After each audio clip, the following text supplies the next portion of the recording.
오늘은 사무엘하 10장으로 말씀을 전합니다. 많은 사람들은요, 이 세상을 마치 전쟁터와 같다 이렇게 이야기하면서 전쟁터와 자주 비유하는 것을 보게 됩니다. 이 전쟁터와 같이 치열한 세상에서 내가 잘 싸워내야 승리해서 버티고 이긴다 이런 생각을 하는 것이죠. 그렇기 때문에 내가 당하기 전에 먼저 공격하는 것이 중요하다 이런 생각들을 많이 갖습니다. 적대적으로 강력한 힘으로 모든 것을 대하면서 적대적으로 다른 것들을 대하는 것들이 우리가 가져야 될 태도다 이렇게 생각하는 것이죠. 그러나 성경의 가치는요, 우리가 세상적이지 않기를 원하는 것이 어쩌면 성경적인 가치입니다. 하나님께서는 그리스도인인 우리가 세상과는 다르게 하나님의 가치관으로서 다른 사람들을 선대하기를 원하시는 것이죠. 오늘 본문 10장을 보니까요, 암몬 왕 한운과 다윗의 이야기가 그려지는 것을 봅니다. 이 둘은 적대국에 속합니다.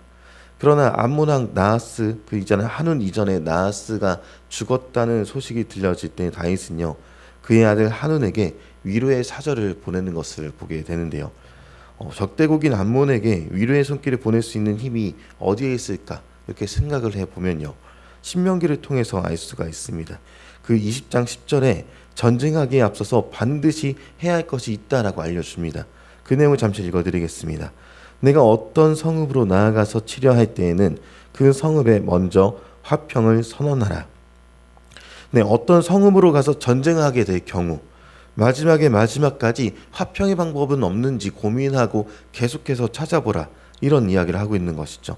그리고 이에 대해 말씀을 알고 있었던 다윗은요, 오늘 본문의 암몬에게 위로의 사절을 보냈던 것입니다. 그러나 이 위로의 사절을 대하는 한운의 자세는 달랐습니다. 다윗은 선대하며 위로의 사절을 보냈지만 한운은 다윗의 선대 자체를 믿지 않았던 것이죠. 암몬을 치기 위한 건 정찰로 여겼고 다윗의 선대함으로 보낸 사절들을 모욕했고 이로 인해 전쟁이 발발하게 됩니다. 한우는 다윗의 사절단의 수염 절반을 깎아버리고 옷의 엉덩이 부분만을 도려내어서 큰 수치를 주게 되었던 것입니다. 그리고 더 나아가서 이것은요, 사실 다윗만 모욕하고 다윗의 사절만 모욕한 것이 아니라 당대의 고대 근동에서의 왕과 사절의 이야기는 신에 대한 이야기들이었기 때문에 한운의 생각에 있어서 이러한 수치를 줬다는 것은 하나님을 모욕하고 이스라엘을 모욕한 그런 행동이 되었던 것입니다. 이 다윗의 선대함이 보상받지 못했고 오히려 악독함으로 대했던 그런 사례가 된 것이죠.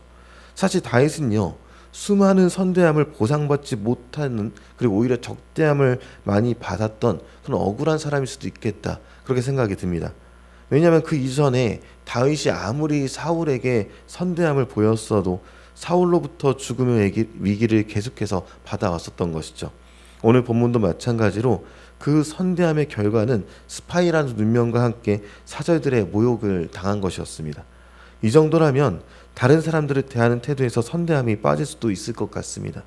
우리 그리스도인들이 마찬가지로요, 예수님을 믿기 때문에 모든 사람을 죽게 대해야 된다는 것을 열심히 듣고 노력해 보지만 그 선대함의 대상으로부터 보답하지 못할 때가 수두룩하게 될 것인데요. 그럴 때 이 선대함이 끝까지 이어지는 것이 맞는가, 그런 고민이 생겨나게 됩니다. 과연 나는 이렇게 계속해서 보상받지 못하는 선대함을 계속해서 끊임없이 주는 것이 맞는가, 바보 같은 삶을 사는 것은 아닌가, 그런 고민이 생겨나는 것이죠. 그리고 그 고민에 대해서 다윗의 모습을 통해서 확인해 보는 것은요, 다윗이 대상으로부터 보답받지 못하는 이 선대함을 꾸준히 행할 수 있는 힘이 어디 있는가, 여기서 찾아보면 될 것 같습니다. 사람은 보답하지 않으나 이에 대해서 하나님은 기억하시기 때문에 다윗은 끝까지 사람에 대해서 선대함으로 나아갔던 것이죠. 우리 하나님은 기억하고 계시며 가장 선하게 우리에게 보응해 주신 분이란 것을 다윗은 알고 있었던 것입니다. 마태복음 5장 44절에 예수님이 하신 말씀이 있습니다. 나는 너희에게 이르노니 너희 원수를 사랑하며 너희를 박해하는 자를 위하여 기도하라, 이렇게 가르치시는 것이죠. 예수님은 칼과 전쟁의 왕이 아니시라 평화의 왕으로, 평강의 왕으로 이 땅에 오셨었습니다. 그리고 다름 아닌 우리에게 평강을 허락해 주셨던 것이죠. 그 은혜를 입은 우리가 평강의 주님을 따라서 이 세상에 평화를 끼칠 수 있어야 하는 것이 우리 그리스도인의 모습이 되어야 하는 것입니다. 그 다음입니다. 한우는 다윗의 사신이 돌아가자마자 즉각적으로 전쟁을 준비하게 됩니다.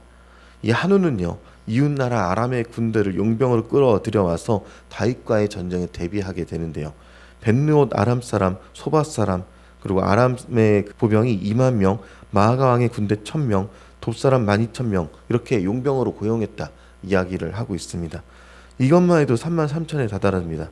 그는 이 큰 부대를 믿고 다윗에게 나아갔던 것이죠. 한운이 믿는 바는 연합 군대의 수입니다. 그러나 다윗이 믿는 바는 골리앗 때부터 단 하나였죠. 바로 만군의 하나님 여호와를 믿고 다윗은 나아갔던 것입니다. 이제 다윗은요, 요압과 군대를 보내서 암몬 자손과 아란 사람들과 싸우게 하는데요. 요압은 전쟁에서 병력을 두 그룹으로 나누어서 하나는 자신이, 하나는 동생 아비새가 이끌도록 했습니다. 이들은 하나님의 도우심을 구하며 싸움에 임하게 되었고요. 전투가 시작되고 전세는 이스라엘로 기울게 되고요. 그리고 아람 사람들은 요압과 싸움을 시작한 지 얼마 지나지 않아서 모두 도망하게 되는 것을 보게 됩니다. 이러한 상황을 지켜본 암몬 사람들은 아비새 앞에서 또 도망가서 성 안으로 도망가는 것을 보게 되는 것이죠. 그리고 요압은 전쟁에서 승리하고 난 뒤에 예루살렘으로 돌아오는 것을 보게 됩니다. 이렇게 승리하고 난 뒤에도 여전히 이 연합 군대는요, 하나님을 두려워하지 않았고요. 자신들의 수를 믿고 다시 진군해서 이스라엘을 향해 쳐들어오기 시작합니다. 그래서 이번에는 다윗이 직접 출정을 하게 됩니다. 온 이스라엘 군대를 거느리고 요단을 건너 헬람으로 진군하게 되었고요. 그곳에서 큰 전투에 이르게 되었는데 성경은 이에 대해서 크게 이겼다 이렇게 기록하게 됩니다. 그리고 암몬 외에 다른 연합 나라들은 더 이상 이스라엘을 건드리지 않고 두려워하면서 화친을 친하게 되는데요. 이 일련의 사건들을 단순히 국제 정세나 혹은 전쟁에서의 승리로 보게 되지는 않습니다. 사무엘서의 의도는 하나님 앞에 선 다윗 왕과 그 앞에서 승리를 거저주시는 하나님의 은혜를 계속해서 보여주고 있는 것입니다. 다윗이 하나님의 법인 공의와 정의로 나라를 다스리고 하나님을 의지하며 나아가게 될 때에, 그러니까 다윗이 하나님을 높일 때 하나님은 다윗을 높여주고 있었던 것이죠.